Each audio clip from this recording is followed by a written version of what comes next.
Okay. Wow. Peter, as reported in Jane's Defense Weekly, December 12, 1992, oil drilling engineer Chris Gibson had a sighting of a 75-degree swept-wing black aircraft during August of 1989. The craft had two F-111s on the left side, on either side, and appeared to be in the process of being refueled by a KC-135 tanker. Peter, what did Chris Gibson see, and who was the primary contractor? The Chris Gibson sighting is very interesting because he knew enough about aircraft that he should have been a pretty good observer, and that if he was seeing something that he felt was unusual, I would tend, for the most part, to think that it's likely that it was, but I won't absolutely say that's the case. I don't think that he misrepresented what he saw in any way. I think he reported exactly what he believed he saw. Yeah. And it did sound like it was probably not an F-111, but it might have been. Some people have argued that it could have been an F-111 with the wings swept back, and why would that be the case if you're refueling? I mean, you would want your wings forward for low-speed controllability. Well, maybe it had a mechanical problem. Or maybe the viewing conditions just, it lent itself to, an illusion of something, that it didn't, what you were seeing wasn't really what you thought it was. Okay. And I only say that from some amount of personal experience in seeing things in the sky. I mean, I'm a good observer of aircraft. I know all kinds of different airplanes, from private planes to exotic X-planes, and sometimes I'll see something, and it's just the viewing conditions don't always give the whole story. Part of an airplane can be hidden against the color of the sky just because there's not enough difference in the hue. And so some parts of the aircraft are darker or more reflective than others, and they'll stand out more, and it gives you a false sense of what the shape is. Or the angle that you're viewing from makes the shape look very different. An F-117, for instance, I've seen pictures of it from all different angles, and in some cases you would swear that if you were to draw a plan view of this thing, it should be like a really wide flying wing, and in other cases you look at a picture and you say, well, no, it's a really narrow airframe. And neither one of these is exactly true, it's just the direction from which you're looking. Mm-hmm. Mm-hmm. Okay. There have been reports that a very high-speed aircraft was operating from the RAF base on the west coast of Scotland in 1992. Does that base have sufficient runway length to support arrivals and departures for a hypersonic aircraft? Yeah. There's nothing magical to the runway length for a hypersonic aircraft. You just need a runway that's sufficient for a pretty conventional aircraft. And there were people for a long time who thought that Area 51 at Groom Lake was being used for some super high-speed aircraft because it apparently had this tremendously long runway. But the fact was, the runway had a very conventional length. It just had a very long overrun for emergencies. So, take the space shuttle for example. You only need, you don't even need a full 15,000-foot runway for a space shuttle landing, and that's coming in from orbital velocities. You're talking Mach 25. But it decelerates down to 250 miles per hour as it touches down on the runway. So you don't need to have a special runway for a high-speed aircraft. Wow, so, okay. Yeah, RAF Machrihanish in Scotland, it probably has an adequate runway for just about anything. Wow, okay. Wow, that's great. So, Peter, in your assessment then, you don't feel there's sufficient evidence to support the existence of a black star. Is that what your final analysis is? Yeah, I do not believe, I don't believe that the Blackstar aircraft as depicted in Aviation Week ever existed.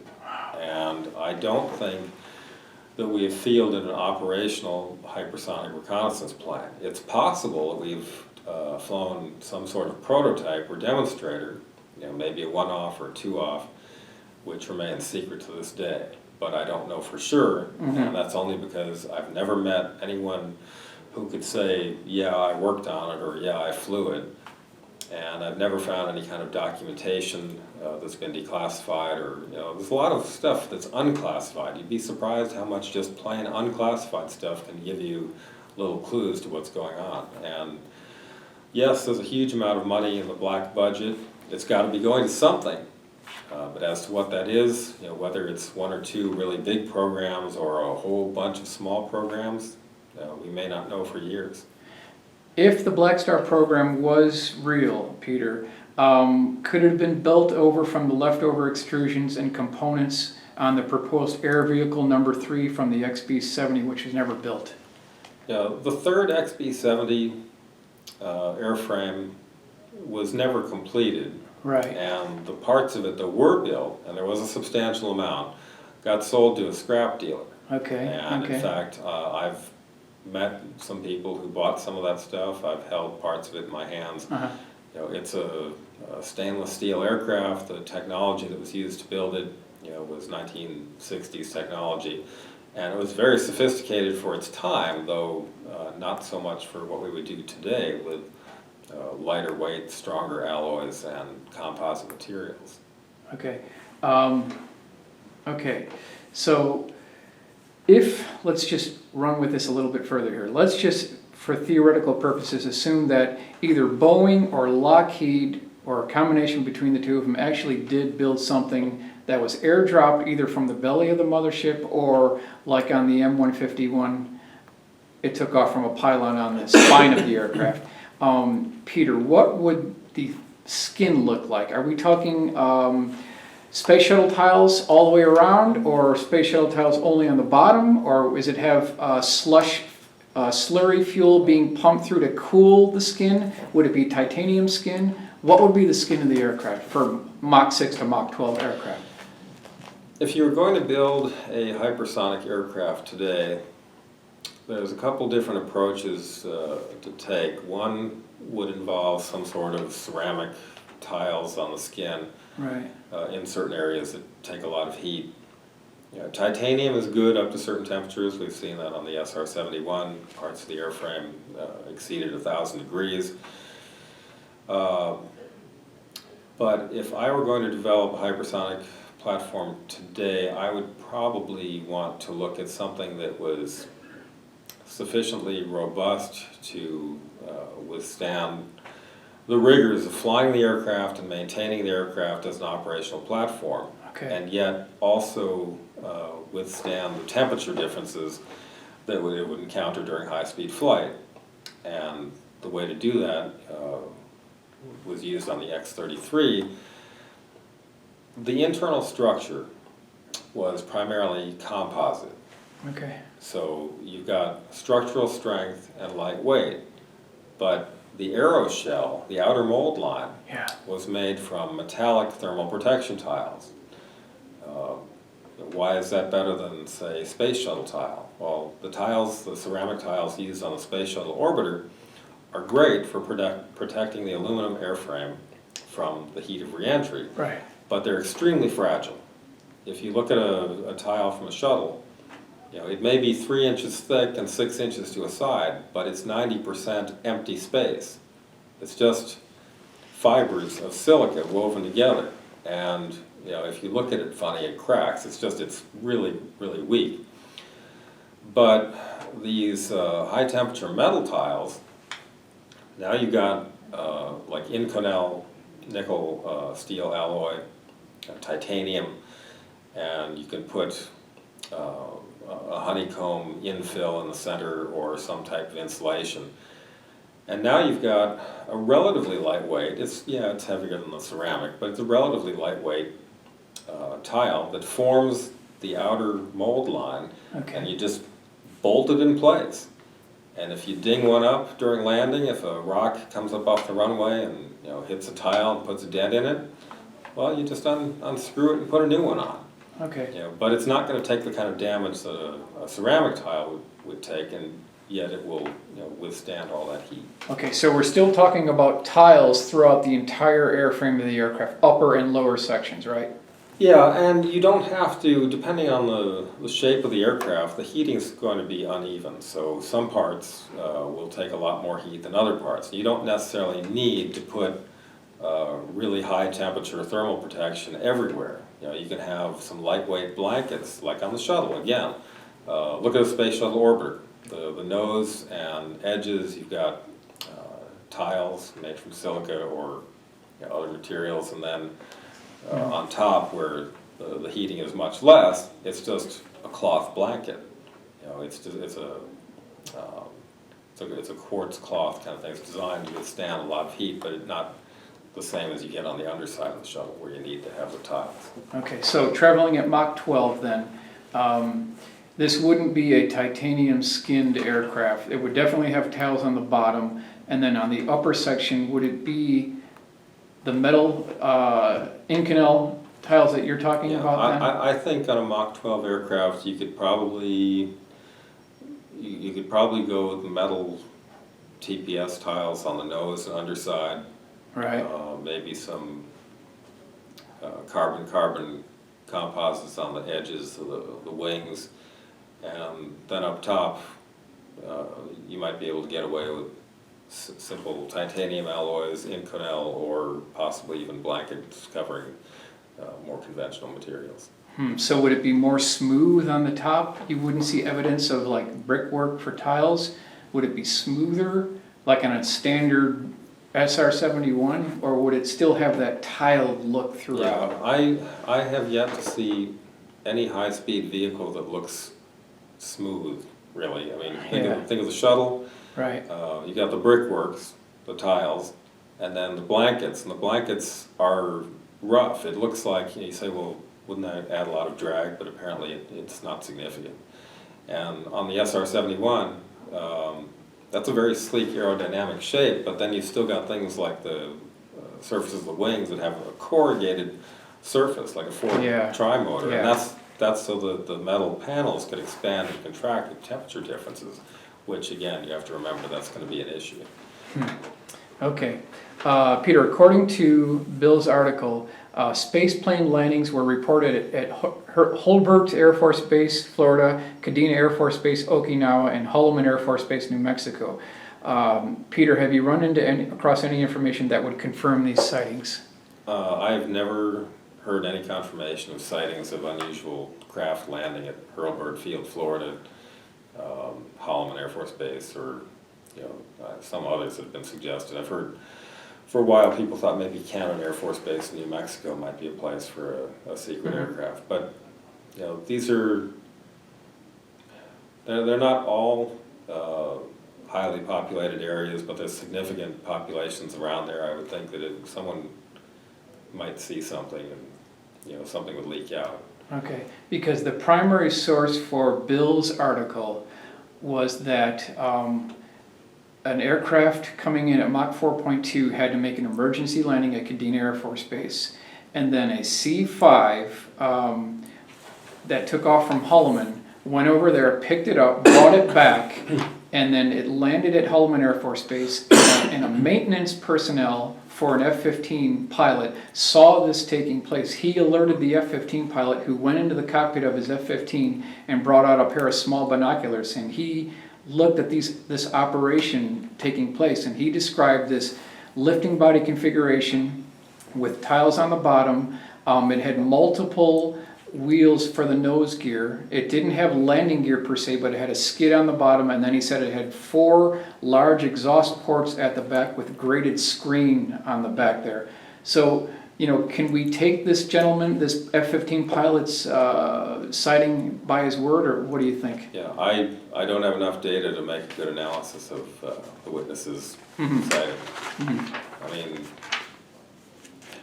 again, you can see something that's strange, and it's not always possible to tell what it is. I once saw a very unusual looking object on a radar cross-section pole at Gray Butte. Okay. Out in the Mojave Desert, and it was being rotated on top of the pylon, and it looked wildly different from moment to moment as the thing was turned. I couldn't tell whether it was intended to be an aircraft, a part of an aircraft, or something altogether different. So witness sightings are only as good as how close you can get, atmospheric conditions, lighting conditions, and since I don't know the person who saw this thing, Kadena, I don't have any way of gauging their credibility or what they might have seen. Okay. I'm not saying they didn't see it, but yeah, I don't know enough to really break it down. Okay. Peter, we're finishing up here, and thanks so much. Just a couple more here. Peter, the November 11th, 1991 issue of Aviation Week Space Technology included an article which highlighted a report indicating that 2 unusual sonic booms were heard over Los Angeles on Thursday, October 31st at 6:30 a.m. The event triggered 220 sensors from the U.S. Geologic Survey. According to the USGS, the aircraft were flying at a speed of Mach 3 between 23 and 30,000 feet. Both the Space Shuttle and SR-71s were not flying on the day of the event. Peter, what were those 2 aircraft? Now, the Skyquake phenomenon of the late 1980s, early 1990s is interesting. Okay. I had initially heard some of these stories about these sounds that were apparently sonic booms, but not like the normal sonic boom where you just hear a single or double boom depending on the shape of an aircraft. These were a rumbling sound and feeling that went on for a number of seconds, to the point where the people who felt them thought they were earthquakes. Yeah. And Caltech has seismological stations all over the state, and they said, well, no, it was not an earthquake. There was no seismic movement. There was, in fact, something in the air generating these booms. And I was pretty skeptical for quite a while, because I thought, well, really, this sounds kind of goofy. But then, one day I was at home in the Hollywood Hills, and we had what seemed to be an earthquake. The entire house shook. It felt like a freight train coming through. And my father felt it too, and we said, oh yeah, it must have been an earthquake. Well, that night on the news, Caltech again said, no, it was something in the sky. So I experienced one of these skyquakes, and it was very unusual. There's been some analysis of these things, and some have said that, well, no, these were Navy planes off the coast of California, and the atmospheric conditions caused this unusual boom configuration. Is that true? I don't know enough technically about the aspects of that. The shape of an aircraft determines whether you're going to get a single or double boom. But there's a lot of atmospheric conditions that can change how that's received by someone. I've been under an SR-71 when it made a Mach 3 flight, and I could hear the shockwave coming. It sounded like the wind blowing across the desert, and then boom! And that was pretty wild. And another time, I was under another SR-71. It went over at 70,000 feet. This was at an air show at Edwards Air Force Base. The plane dumped some fuel so you could see the contrails overhead as it went and follow it. And so we're thinking, this is fantastic. SR-71, Mach 3 plus. This is going to be great. Just wait for that boom. And so it goes over, and the shockwave finally hit, and it just went boom. It's very quiet and disappointing to the crowd. But so the atmospheric conditions can have a lot to do with that. So as to what these things were back in the late 80s, early 90s, I don't know for sure. Some people swear they were Navy planes off the coast. Some people say no, it was a high-speed aircraft headed for Nevada. I don't know. That was some of the events that spurred a lot of the Aurora rumors at the time. Okay, so, but the flight path going over Catalina Island, then going over Los Angeles, and then flying north of Edwards heading toward Groom, wouldn't that count out the Navy aircraft perhaps, or no? Maybe, but you've also got Navy bases out in Nevada like NAS Fallon and things like that, so I don't know. I just have, again, it's one of these situations where you have interesting phenomena, interesting sightings, and just not a lot of hard data to come to a real conclusion. It's a puzzle, and we're missing most of the pieces. I know. You're right. Peter, the December 1994 issue of Popular Science highlighted sightings of an aircraft called the Flying Artichoke, which was allegedly seen at Holloman Air Force Base and Air Force Plant 42. Peter, does this aircraft exist, and was it a joint program between Lockheed and Rockwell? The so-called Flying Artichoke sighting, it was, I believe, a nighttime sighting of an aircraft that supposedly looked a lot like an F-117, but with more points on the back. Right. Hence the name Artichoke. Right. Is this real or not? I don't know for sure. And I am very skeptical about many of the sightings of unusual aircraft because these sightings have been reported as taking place at night. Okay. And so you'll have people who will say things like, well, I saw a triangular shaped aircraft. It flew over right overhead and it had 3 lights on it and I could see a dark triangle shape in between. Okay, well that's fine, but try looking at an airplane flying at night. Now, I live in an area where I'm close to a number of airfields, including Plant 42. We're right in the pattern for airplanes departing and arriving. And so at nighttime, I can go out and see planes flying overhead at relatively low altitudes. Sometimes there is an overcast, so the plane is below the clouds. Sometimes it's just a dark night, maybe there's a moon, maybe there isn't a moon. These planes generally have some landing lights or position lights on the wings and various other parts. And frequently they will have a configuration of 3 lights. And it looks like a flying triangle, but it sounds like a C-130 because it is a C-130 or it's a 737 or it's a whatever. Right. You know.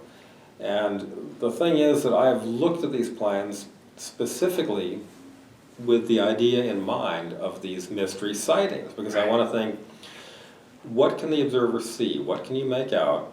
And how do you identify your target under these conditions? You've got the plane is at a low altitude. There's light coming up from the city below, so theoretically the bottom of the plane is being illuminated. If there's a moon out or if there are clouds above, then you have a lighter background upon which this can be silhouetted. But I tell you, almost any plane looks like a flying triangle under those conditions, just because you see the lights, the eyeball tends to create the illusion of, it fills in between the lights, this triangle. So if there's other stuff outside it, the brain just kind of ignores that. So have people seen secret aircraft? Possibly. But I don't know. There's just no way to gauge what they saw under those conditions. Okay. The January 1995 issue of Popular Science published an article titled Swingwing Stealth Attack Plane, which was designed to replace the F-111. Was this aircraft actually built, and who was the contractor? There was an interesting patent drawing of a Swingwing aircraft. And what made it interesting was that unlike previous variable geometry platforms like the F-14 or F-111, these wings swept forward. And so you could have the wings swept to the maximum amount forward for high-speed flight and then swept back for lower-speed flight as in approach and landing or takeoff. I think that was a Northrop design.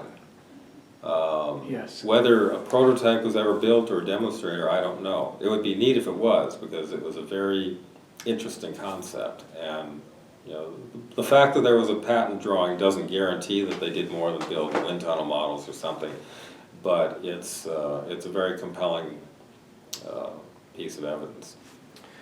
The December 24th, 1990 Aviation Week article on highly classified black aircraft programs suggested that brief